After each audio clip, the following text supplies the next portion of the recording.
You can unfold your arms. Are you satisfied with the way you've been represented? So to say. I'm sorry? So to say. I'm sorry, what? So to say, yeah, a little bit. So you're lucky that your attorney was able to negotiate for you and only get 1 year. For somebody who's been to prison, you're not stepping up to the plate and being a father they can look up to. It's probably best that you cut them loose so that perhaps they can have a good start in life without you in it and bringing nonsense. Move on. All right, folks. Today we're watching Judge Boyd deal with a man who's furious at his own lawyer. Why? Because she negotiated a plea deal that got him just 1 year in jail despite his prior prison history and new charges for following a complete stranger in his car. That's not exactly model behavior. Instead of being relieved, he lashes out at the very person who helped him avoid a much longer sentence. Let's watch how Judge Boyd responds. When Judge Boyd breaks it all down, it really puts things into perspective. This man had every reason to be thankful. With his criminal record, he could have easily faced... Did you understand you're charged with criminal mischief, $2,500 to $30,000? That's a state jail felony. Range of punishment is anywhere from 180 days up to 2 years in the state jail facility and up to $10,000 fine. Did you understand? You can unfold your arms. Has anyone promised you anything other than the plea? Are you satisfied with the way you've been represented? So to say. I'm sorry? So to say.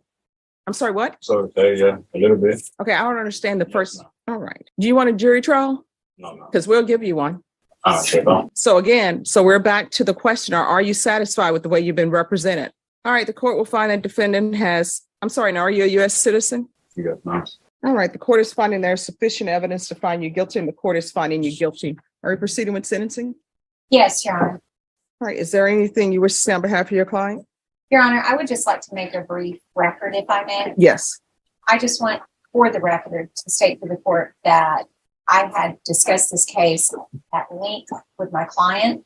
We met while he was out of custody and went over all of the police report, 911 call, videos, etc. I negotiated the plea to waive 2 previous convictions that he had when he had gone to TDC previously.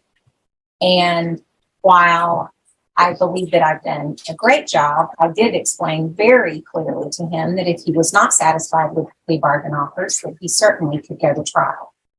He has, as the court's seen, agreed that he wants to take advantage of that plea bargain offer, and I would ask the court to go ahead and follow that and allow him to go ahead and serve the 1 year state jail. But I want to make very clear, and it always concerns me when somebody insinuates that I didn't do my best or didn't do a good job, because you know how hard we work. I know how hard I work. And I just want to make clear that I did everything that I could for this young man standing here before you. And I am asking you to please go ahead and follow that. All right. And so with his prior trips to prison, then is that something, because I don't have that before me, is that something that would have made this enhanceable? Correct. And to with a second-degree felony. 2 to 20 years. Correct. Now, Mr. Ramirez, what I can tell you is I read the police report. And honestly, from reading that, there's so much that could have went wrong. So the fact that you all have agreed to 1 year is to your benefit. Yes, no. I realize that. Because more is deserved. I realize. a harsher sentence, but his attorney got him a relatively light deal. Instead, he throws a fit in court, like someone upset over something trivial. It's hard to understand how someone can be so out of touch with reality. To make matters worse, it's clear this man hasn't been taking responsibility in any area of life. He's been in and out of jail. Now he's suddenly mentioning he has 3 children. He likely hasn't been around much. On top of that, he's being charged for chasing a stranger's car in a road rage incident. It's troubling behavior, to say the least. But the next case gets even more intense. Now, we're looking at a man facing 2. And what I can tell you, if the state would have offered 15 years and went forward on the enhancements, I would have said, yeah, 15 years, that's about right. So you're lucky that your attorney was able to negotiate for you and only get 1 year for somebody who's been to prison on an offense that could be enhanced to a second degree. Yes, ma'am, I know. I'm blessed. I mean, she's a wonderful attorney. Well, then why all this hesitation and this, I don't know, attitude about, It just, yeah, I think she's okay, or whatever you're saying? I mean, no, it goes deeper than what it is. I'm saying, I mean, I have a 4A and a 12-year-old, and I've been going through emotional stuff personally, but I don't mean no disrespect to my attorney.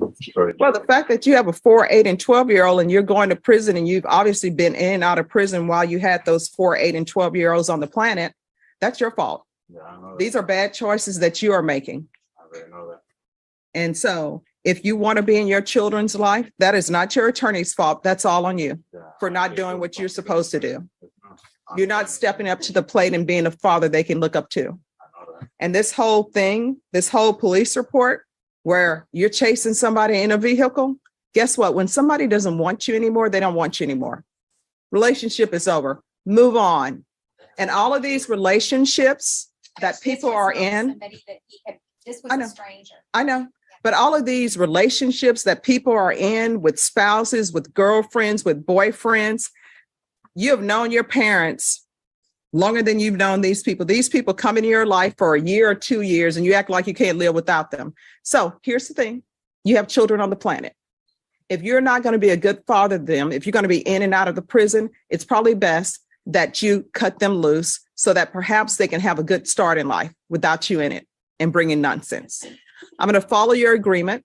I'm going to sentence you to 1 year in the state jail facility, give you credit for any time served. And I was tempted not to give you any credit, which I could do for that.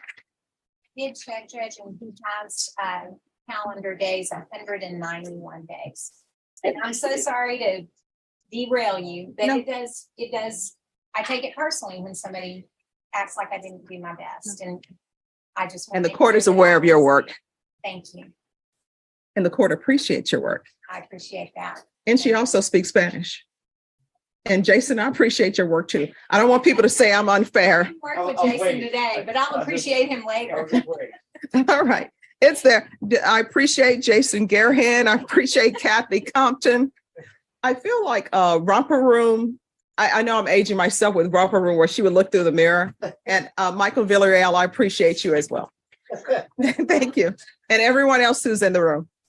All right, Mr. Ramirez, I'm showing you what's entitled Trial Court Certification of Defendant's Rights to Appeal.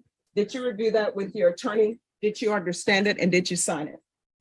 Because this is a plea bargain agreement, because I followed your plea bargain agreement, and because you waive your right to appeal, you do not have the court's permission to appeal. Do you understand? Because this is a felony conviction, you're not allowed to own or possess any weapons or ammunition. If you have a question over what a weapon or ammunition is, you'll need to speak to an attorney. Do you understand? All right, good luck to you. Do better, okay? Thank you. Aggravated robbery charges. Surprisingly, his partner, who he's allegedly abused for years, is speaking in his defense. The courtroom feels tense. She's visibly uncomfortable, speaking softly, clearly uneasy in his presence. And this isn't the first time she's been involved in cases against him, honestly. But justice is about to be served. Watching Judge Boyd deliver the final sentence in this case is powerful. This man has not only harmed robbery victims, but also has a long history of domestic abuse. The judge gives him 10 years a decision. That feels fair and necessary. Hopefully this time will give him the space to reflect and grow. And maybe it'll allow his partner some peace and time to rebuild her life away from the chaos he's caused. Texas versus Mike Christopher Perez. Could I have parties announced for the record for the state? Daniel Escobar for the state of Texas. Defense. Orlando Castañón for defense. And are you Mike Perez? Yes, Your Honor. All right, you entered a plea of guilty in both of these cause numbers on December 16th. The court found there was sufficient evidence to find you guilty. The court deferred finding of guilt as you've applied for deferred adjudication. According to the plea bargain agreement, punishments be assessed at 10 years in the prison, and the state is opposing your applications in each cause numbers. Have both parties had a chance to review the PSI report, state? Yes, Your Honor. Defense? I have, Judge. Are there any witnesses from either party? I have one witness, Judge. All right, defense, call your witness. We call her. Can you raise your right hand for me, please? Do you solemnly swear or affirm the testimony you give will be the truth and nothing but the truth, so help you God? Yes. All right, you can lower your hand. State your name for the record, please. Virginia Rodriguez. All right, defense. Yes, Judge. Virginia, how are you acquainted with, how long have y'all been together? 11 years. And do y'all have any children together? Yes. Okay. How old is he? 25. How old are you? 30. Okay. And y'all have 4 children together? 3. 3 children. Okay. What are their ages? Okay. Now, when the time of this 2 charges occurred, what was going on? Was he living with you at that time? No. Okay, what happened? They separated. Job. He lost his job. What was his work history like? He was doing good. He was a chef at Paisanos on the Riverwalk. Okay. Before he lost his job? Okay. Is he a good worker? When he's not under the influence of substances, what is he like? He's a good guy. He's a good son. Okay. In his home life, he also has, I guess, disabled parents. Is that right? His mom's on dialysis. And when he was out, he was helping her. Okay.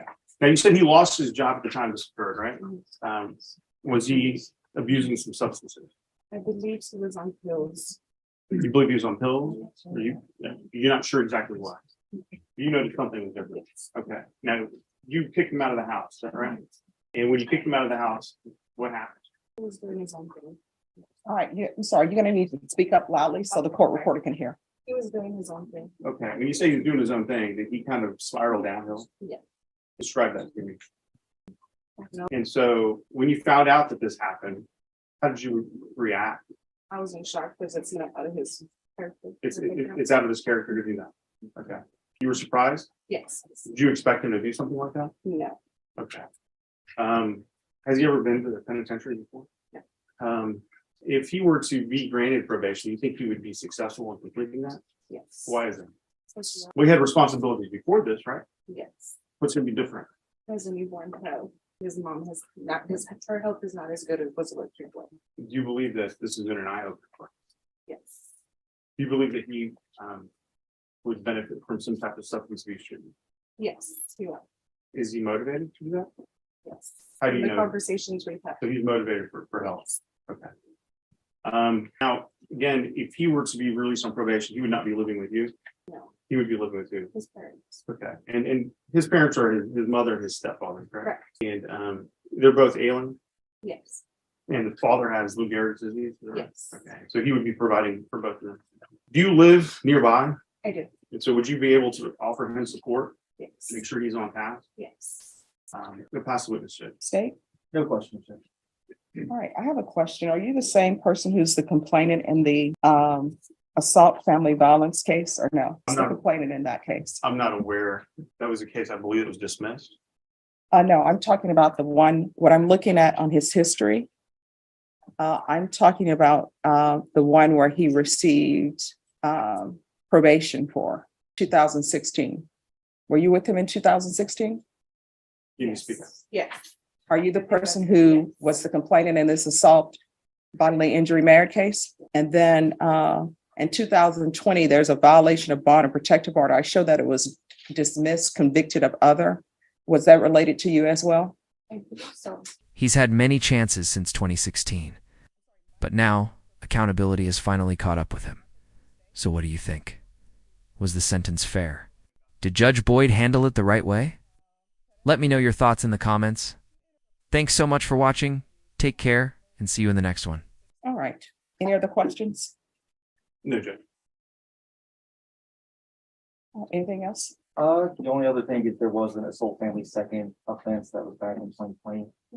Where was that were you the complainant? Yes. No further questions on the stand. All right. Thank you.